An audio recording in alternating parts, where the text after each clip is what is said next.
नमस्कार।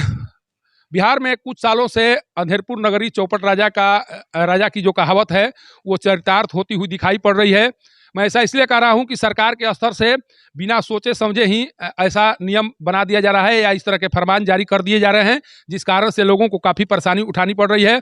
2016 में जब सरकार के स्तर से शराबबंदी अभियान को लेकर जो नियम बनाए गए, उस समय भी विचार नहीं किया गया कि इसका असर किस तरह से बिहार के लोगों पर पड़ेगा या इसके लिए बिहार के लोग कितने स्तर पर तैयार हैं, किस तरह से तैयार हैं, इस बात का विचार नहीं किया गया। और उसी के कारण आज बिहार में शराबबंदी अभियान पूरी तरह से फेल है।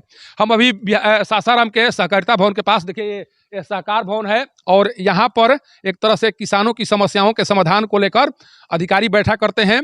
किसान यहाँ आ रहे हैं, लेकिन जैसे ही किसान या पैक्स अध्यक्ष जो भी आ रहे हैं और उन्हें जिस तरह के नियम बताए जा रहे हैं, उस नियम को सुनकर जितने भी पैक्स अध्यक्ष हैं वो एक तरह से हैरान हो जा रहे हैं।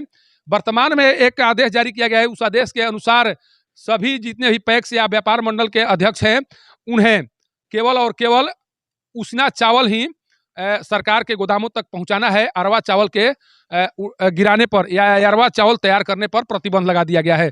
सोचिए कि रोहतास जिले में जिस बड़े पैमाने पर धान की खेती होती है या जो लक्ष्य निर्धारित किए जाते हैं सरकार के स्तर से, उस लक्ष्य को पाने के लिए कम से कम जो अरवा प्लांट हैं वो पहले से लगाए गए हैं। लेकिन पिछले साल ये फरमान जारी किया गया था, लेकिन पिछले साल एक ऑप्शन था कि उसना के साथ साथ अरवा चावल भी दिया जा सकता है। लेकिन इस बार तो केवल और केवल उसना चावल गिराने का निर्देश सरकार के स्तर से जारी कर दिया गया है। और जो आंकड़े सामने आ रहे हैं उसके अनुसार मात्र 20 प्लांट जो उसना के हैं रोहतास जिले में है। और सोचिए कि यहाँ पर 246 पैक्स या व्यापार मंडल के माध्यम से खरीदारी की जा रही है और इन्हीं मिलों के माध्यम से उन्हें उसना चावल तैयार करना है। जुलाई तक लक्ष्य को प्राप्त करने का निर्देश तो दिया गया है, लेकिन जिस तरह से आदेश जारी किया गया है उस आदेश के बाद से जो सूत्र बता रहे हैं उसके अनुसार जितने भी बंगाल के उसना चावल हैं उसे रोहतास जिले में लाया जा रहा है और इसका जो असर है रोहतास जिले के किसानों पर पड़ रहा है। सोचिए कि रोहतास में जिस बड़े पैमाने पर धान की खेती होती है, अगर यहाँ पर बंगाल के चावल को लाकर एक तरह से अपना लक्ष्य पूरा किया जाए तो यहाँ के किसानों पर किस तरह का प्रभाव पड़ेगा। हमारे साथ एक पैक्स अध्यक्ष हैं जिनसे बात कर जाने की कोशिश करेंगे कि जो निर्देश जारी किया गया है वो क्या है और उस निर्देश का असर क्या पड़ रहा है। अच्छा, अब जो उसना चावल गिराने का जो निर्देश जारी किया गया है, क्या निर्देश है?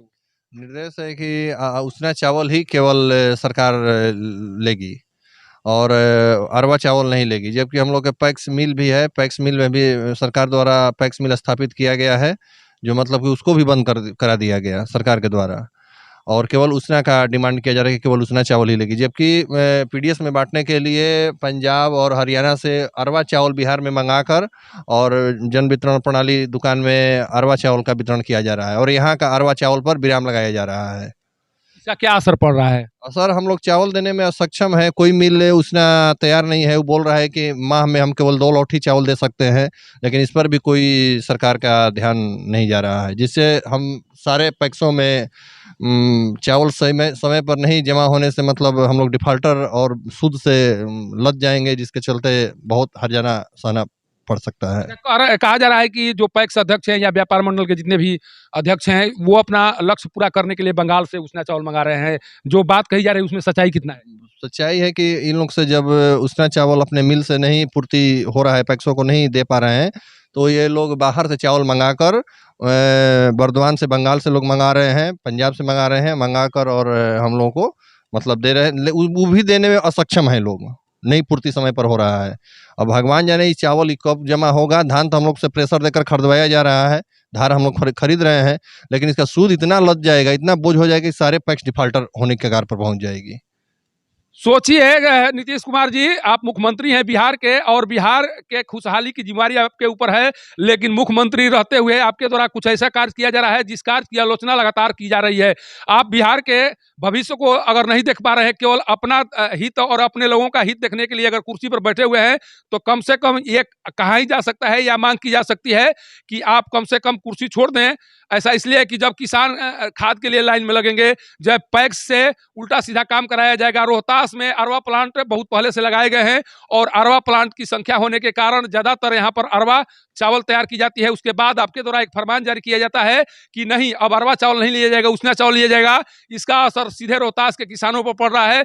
आपने इस नियम को बनाने से पहले क्यों ध्यान नहीं दिया कि जो आदेश जारी किया गया है उसका प्रभाव रोहतास में किस कदर पड़ेगा? आपने यह भी नहीं सोचा कि जो किसान हैं, रोहतास में जीविका का आधार मात्र और मात्र कृषि कार्य है और इसी के बदौलत सभी घरों में चूल्हे जलते हैं। लेकिन आपने इतना विचार नहीं किया कि जब हमारे द्वारा जो नियम लागू किया जा रहा है उसका असर उन चूल्हों पर क्या किस तरह से पड़ेगा। तो कम से कम इतना तो माना ही जाएगा कि आप केवल और केवल अपने या अपने कुछ लोगों के लिए बिहार सरकार में बने हुए हैं और ये जो चाहत है आप पर भारी पड़ेगी। कारण कि जिस तरह से कुछ दिनों से देखा जा रहा है कि आप ऐसे नियम बना रहे हैं या आपके मंत्रिमंडल में ऐसे नियम पास हो रहे हैं जिस नियम के बदौलत लोगों को सुविधाएं कम, परेशानी ज़्यादा उठानी पड़ रही है। तो मानिए कि 2024 और 2025 में क्या कुछ होगा वो आने वाला समय बताएगा। लेकिन जो झांकी अभी दिखाई पड़ रही है वो झांकी जो महागठबंधन की सरकार है उसके लिए भारी पड़ेगी और रोहतास के अगर किसान पीड़ित होंगे या परेशान होंगे तो उस परेशानी का जो असर सतह पर दिखाई पड़ेगा उससे आप भी वंचित नहीं रह पाएंगे। सासाराम से पब्लिक न्यूज के लिए सत्येंद्र चौबे की रिपोर्ट।